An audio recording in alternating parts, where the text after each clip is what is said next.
Hey guys, so the next run of videos are going to be a series of exercises to build up strength on the muscles around the knee. So they're going to be based for knee pain. We're going to have beginners, intermediate and advanced exercises. So stay tuned to see what's happening. This exercise is called the split squat.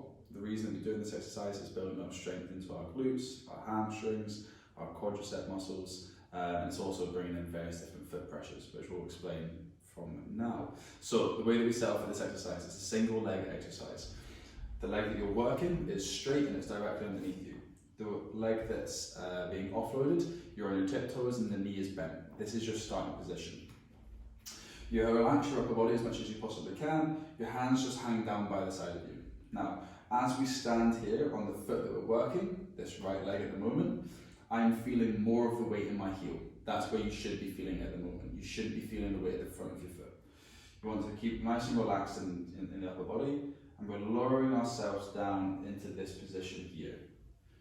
Your wrists are going to come in contact with your knees. That's as low as you need to go for this exercise. You don't need to go lower down than this. Now from this position here, we're going to bring our chest forward ever so slightly. That foot pressure that I felt in my heel, I now feel in the middle of my foot. So I should feel the weight in the middle of my foot. And from this position here, you're imagining there's an orange right under the middle of that foot. You're looking to squash that orange into the ground and drive up from that position. So if we break it down, do it a little bit quicker.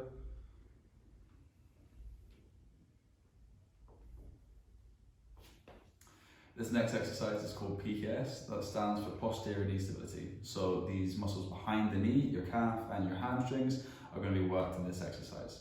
Now, the way that we set up for this exercise, you are lying on your back with your knees bent. In this position here, you want to slide your feet out to the point that you can't lift your heels up. If your feet are back here and you're able to lift your heels up like that, they're too close. So slide them out to the point that you are unable to lift your heels off the floor. From this position here, you're going to lift your hips up off the floor, your bum, just an inch. That's all that we need to go.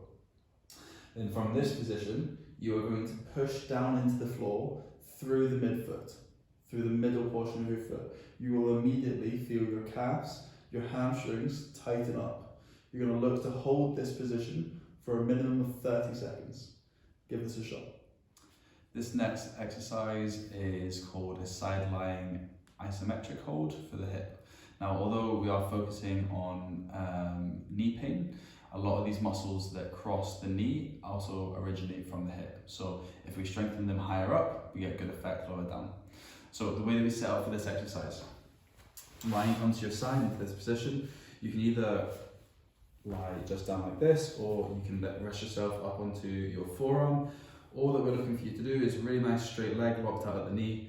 Lift it up, hold, 1, 2, 3, and then return back down to the start position.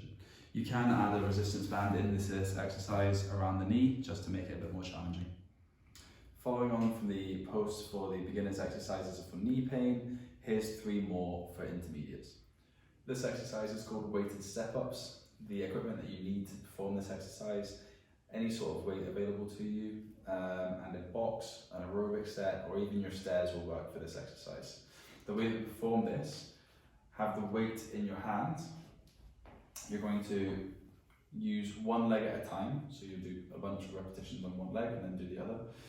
You want to have your foot firmly placed in the box, and you want to feel your pressure going through the middle of the foot, not through the toes or the heel, through the middle of the foot. Now, what you're going to do is lean forward, step up, nice and slow and controlling the way back down, and then repeat this movement.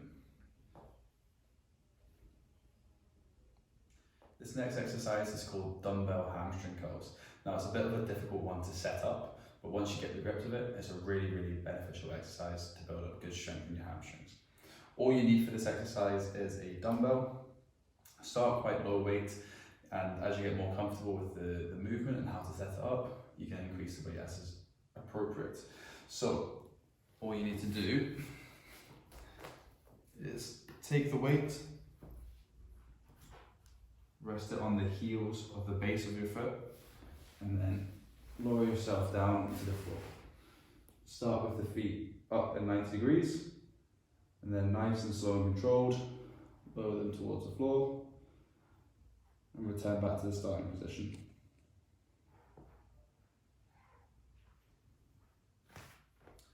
The last and final exercise for the intermediate exercises for knee pain is lateral squats. Now with this exercise you can perform this with or without a weight. I'm going to demonstrate it with a weight. All you need is a dumbbell, kettlebell or a plate, anything that you can hold in your hands. You want to give yourself a really nice wide base of support and have your feet trying to face as forward as possible.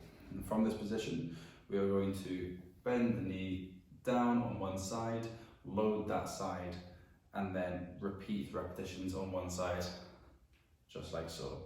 Try and keep your chest as upright as possible. You're going to have to lean forward ever so slightly just to keep balance. Give that a shot. Hey guys, here's the last run of exercises on the knee pain series that we've done so far. Here's the advanced ones. This exercise is called the Copenhagen plank. Now it's a very, very challenging exercise, but it's a fantastic exercise to build up strength in your adductor muscles. So anyone with pain on the inside of the knee, this is a really good exercise to help counteract that. Now, all you need to do for this exercise, you need a bench or a box like this one, something that you can fit your foot underneath as well. The way that you're going to set up, you're going to bring yourself into a side plank. So you're resting on your forearms. The top leg that you're working is going to be resting on the box. Put yourself a little bit further out so it's just the heel that's in contact with the box. Bottom leg goes through the box in this position here. You're then looking to lift your hips up off the floor, hold a side plank, and then from this position, bring the bottom foot up to meet the top one. Nice and slow and controlled reps. Really thinking about driving this top foot down into the box. You'll feel this on the inside of your legs. This next exercise is called a Bulgarian split squat. So this exercise is going to be really, really good for building up strength into our quads at the front of our leg and also our glutes at the back as well. So the way that we need to set up for this exercise, you're going to use a bench, you can have a mat. Now you can do this weighted, either with a plate just held at your chest or a dumbbell held down by the side. The way that you best set up for this exercise, placing your foot back on the bench, you then want to sit back down to your foot. You slide your foot a little bit further out to a comfortable position, and then as you stand up from here, you're in your correct setup for this exercise. You can have your feet a little bit wider apart to give yourself a little bit more balance, but ideally, we're relatively in one plane. Hands onto your chest, you want to keep your body quite upright, and then you're just looking to lower yourself down into this position. Get a full range of motion at the hip, nice bend at the knee, and then drive back up to the start position. Really focus on pushing down through the floor, through the middle of your foot that's not on the bench.